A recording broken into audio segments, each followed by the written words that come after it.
Hi all మనకి ఇంకో కొత్త ఆపర్చునిటీ రావడం జరిగింది. సో మనకి ఈ యొక్క ఆపర్చునిటీ అనేది నావల్ డాక్యార్డ్ నుంచి రావడం జరిగింది అనమాట. సో డీటెయిల్స్ అన్ని కూడా వీడియో డిస్కస్ చేద్దాం. ఈ వీడియో ఎక్కడ కూడా స్కిప్ చేయకుండా చివరి వరకు చూడండి. అదేవిధంగా మనకి ఒక ఆపర్చునిటీకి టోటల్ వేకెన్సీ చూసుకుంటే మనకి టోటల్ 320 వేకెన్సీ అనేది రిలీజ్ చేయడం జరిగిందనమాట. సో ఇది ఎవరైతే ఐటీఐ చేసిన వాళ్ళకి చాలా బెనిఫిట్ అవుతుంది అనమాట. వాళ్ళకి చాలా మంచి అవకాశం అని చెప్పుకోవచ్చు. ఇక్కడ చూసుకుంటే మనకి అన్ని ట్రేడ్స్ కలిపి అన్ని క్యాస్ట్స్ కలిపి మనకి టోటల్ వేకెన్సీస్ అనేది 320 వేకెన్సీస్ అనేది రిలీజ్ చేయడం జరిగిందనమాట. అండ్ అదేవిధంగా ఇక్కడ మన ఎడ్యుకేషన్ క్వాలిఫికేషన్ కూడా చూసుకుంటే ఈ యొక్క ఆపర్చునిటీకి ఎస్ఎస్సి క్వాలిఫికేషన్ ఎస్ఎస్సి అనేది మనకి 50% వచ్చి ఉండాలి. అండ్ అదేవిధంగా ఐటీఐ అనేది 65% వచ్చి ఉండాలన్నమాట. ఓకేనా. సో ఒక రెండు క్వాలిఫికేషన్ మనకు ఉంటే మన ఎడ్యుకేషన్ క్వాలిఫికేషన్ పాస్ అయినట్టు. ఓకేనా. అండ్ అదేవిధంగా ఏజ్ లిమిట్ చూసుకుంటే మనకు మినిమం వచ్చేసరికి 18 ఇయర్స్ ఉండాలన్నమాట. అండ్ మ్యాక్సిమం వచ్చేసరికి ఎంత ఉన్నా పర్వాలేదు. అండ్ మినిమం అప్లై చేసే టైంకి మనకి 18 క్రాస్ అయి ఉండాలన్నమాట. అండ్ అప్లై ప్రాసెస్ కూడా ఇదే వీడియో డిస్కస్ చేద్దాం లాస్ట్లో. సో ఎవరు కూడా స్కిప్ చేయొద్దు అండ్ చివరి వరకు చూడండి. సో ఇక్కడ మనం చూసుకుంటే నావల్ డాక్యుమెంట్ వాళ్ళు ఎవరైతే ఐటీఐ చేసి ఉంటారో ఇక్కడ చూసుకుంటే applications are invited from ITI qualified Indian national candidates for apprenticeship training. ఓకేనా. సో ఇది అప్రెంటిస్షిప్ ట్రైనింగ్ ఎవరైతే ఐటీఐ చేసి ఉంటారో వాళ్ళకి నోటిఫికేషన్ రిలీజ్ వస్తుంది అనమాట నావల్ డాక్యుమెంట్ అనేది. అండ్ ఇక్కడ చూసుకుంటే మనకి total 320 vacancies and different rates కూడా ఉన్నాయి. ఇక్కడ చూసుకుంటే మనకి మెకానికల్ డీజిల్లో మనకి 32 వేకెన్సీస్, ఫిట్టర్లో 60 వేకెన్సీస్, పైప్ ఫిట్టర్ 30, ఎలక్ట్రీషియన్లో 35, అలాగే ఈ విధంగా మనకి ట్రేడ్ వైజ్గా మనకి వేకెన్సీస్ అని రిలీజ్ చేయడం జరిగింది. అదేవిధంగా ఇక్కడ క్యాస్ట్ వైజ్గా కూడా మనకి సెపరేట్ చేయడం జరిగింది అనమాట. అండ్ ఇక్కడ చూసుకుంటే టోటల్ వచ్చరికి 320 వేకెన్సీస్ అనమాట. అదేవిధంగా మనం ఈ యొక్క ఆపర్చునిటీకి అప్లై చేసిన తర్వాత సెలక్షన్ ప్రాసెస్ ఎలా ఉంటుంది అంటే ఫస్ట్ వీళ్ళు షార్ట్ లిస్ట్ చేస్తారనమాట. సో ఎవరైతే అప్లై చేస్తారో వాళ్ళందరినీ కూడా వీళ్ళు ఫస్ట్ వెరిఫై చేసి షార్ట్ లిస్ట్ చేస్తారు. ఆ షార్ట్ లిస్ట్ చేసిన తర్వాత ఫస్ట్ రిటర్న్ ఎగ్జామ్ అనేది ఉంటుంది అనమాట. ఓకేనా. సో ఈ రిటర్న్ ఎగ్జామ్ అనేది మనకు ఓఎంఆర్ బేస్డ్ ఎగ్జామినేషన్ ఉంటుంది అనమాట. అండ్ ఇక్కడ క్వశ్చన్స్ కూడా చూసుకుంటే 100 మల్టిపుల్ చాయిస్ క్వశ్చన్స్ ఉంటాయి అనమాట. అండ్ 100లో మనం చూసుకుంటే మ్యాథమెటిక్స్ 35 ఉంటాయి, జనరల్ సైన్స్ 35 ఉంటాయి, అండ్ జనరల్ నాలెడ్జ్ 30 ఉంటాయి అనమాట. ఇలా టోటల్ 100 క్వశ్చన్స్ ఉంటాయి.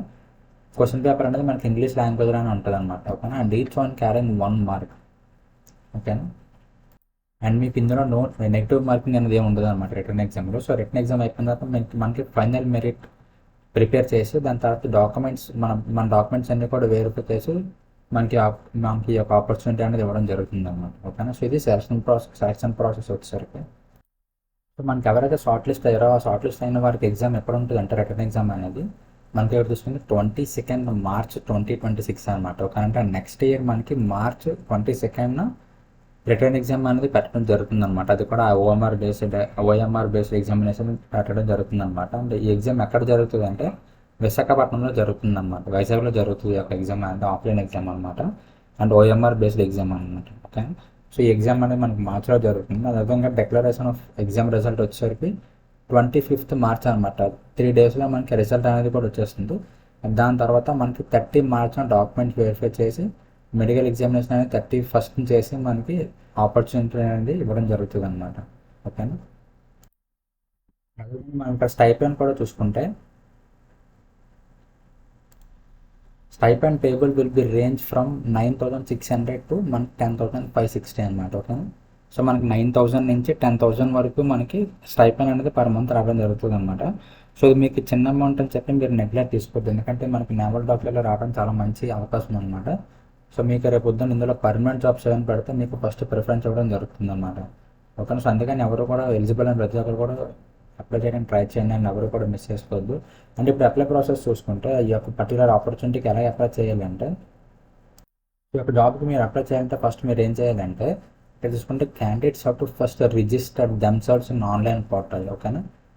సో మనకి అప్రెంటిస్షిప్ చేయాలంటే మనకి ఫస్ట్ ఆన్లైన్ పోర్టల్లో ఫస్ట్ రిజిస్టర్ అవ్వాలన్నమాట. సో మనకి ఈ యొక్క లింక్స్ అనేది కూడా డిస్క్రిప్షన్లో ప్రొవైడ్ చేస్తాం. సో మీరు అక్కడి నుంచి క్లిక్ చేసి డైరెక్ట్గా రిజిస్టర్ చేసుకోవచ్చు అనమాట. సో రిజిస్ట్రేషన్ చేసుకున్న తర్వాత మళ్ళీ మనకి అదే వెబ్సైట్ ఓపెన్ చేస్తే ఎడ్యుకేషన్ డీటెయిల్స్ అనేవి కూడా ఫిల్ చేయమని అడుగుతుంది. సో ఎడ్యుకేషన్ డీటెయిల్స్ అన్నీ కూడా ఫిల్ చేసిన తర్వాత మనకి అక్కడ సెర్చ్ బార్లో ఎస్టాబ్లిష్మెంట్ నేమ్ అని ఉంటుంది. అక్కడ మనం చూసుకుంటే నావల్ డాక్యుమెంట్ అని చెప్పి సెర్చ్ చేస్తే మనం ప్రజెంట్ ఈ యొక్క నోటిఫికేషన్ డిస్కస్ చేస్తాం కదా ఆ యొక్క నోటిఫికేషన్ వస్తుంది అనమాట, కనిపిస్తుంది అనమాట. సో మీరు అక్కడ నుంచి డైరెక్ట్గా అప్లై చేసుకోవచ్చు అనమాట. ఓకేనా. అండ్ ఇది అప్లై ప్రాసెస్ వచ్చరికి అండ్ ఇదే విధంగా అందరూ కూడా అప్లై చేయాల్సి ఉంటుంది అనమాట. అండ్ ఇది జాబ్ డీటెయిల్స్ వచ్చరికి అప్రెంటిస్షిప్ డీటెయిల్స్ వచ్చేసరికి ఇంకా మీకు ఏమైనా డౌట్స్ ఉంటే కింద కామెంట్ సెక్షన్లో కామెంట్ చేయండి. అండ్ నెక్స్ట్ వీడియో కోసం మన ఛానల్ని ఫాలో అవుతున్నాను and thank you so much.